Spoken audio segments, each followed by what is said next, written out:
Hi friends, உளுந்து லட்டு செய்யறதுக்கு இந்த டம்ளர்ல 1 டம்ளர் அளவு உளுந்து எடுத்திருக்கேன். உளுந்து நல்லா கிறிஸ்பி ஆகிற வரைக்கும் வறுத்துக்கோங்க. உளுந்து நல்லா கோல்டன் ப்ரௌன் ஆயிடுச்சு. வாயில போட்டா டப்புன்னு கடிப்படுற மாதிரி கிறிஸ்பியா வறுத்துக்கோங்க. இப்போ இதை ஒரு பிளேட்ல டிரான்ஸ்ஃபர் பண்ணிக்கலாம். இப்போ உளுந்து ஆறிடுச்சு. இது மிக்ஸி ஜார்ல சேர்த்து நல்லா நைஸா அரைச்சிட்டு வந்துருங்க. எந்த அளவுக்கு நைஸா அரைக்க முடியுமோ அந்த அளவுக்கு நைஸா அரைச்சிட்டு வந்துருங்க.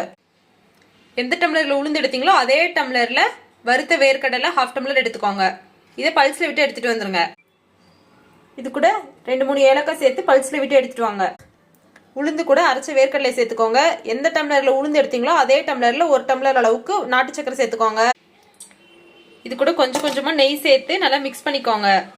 கொஞ்சம் கொஞ்சமா நெய் சேர்த்து உருண்டை பிடிக்கிற மாதிரி 10 பிசைஞ்சு எடுத்துக்கோங்க. இப்போ இதை நல்லா உருட்டி எடுத்துக்கோங்க. ஹெல்த்தியான உளுந்து லட்டு ரெடி. உங்களுக்கு தேவைன்னா நீங்க இது கூட நட்ஸ் கூட சேர்த்து செஞ்சுக்கலாம். தேங்க்யூ.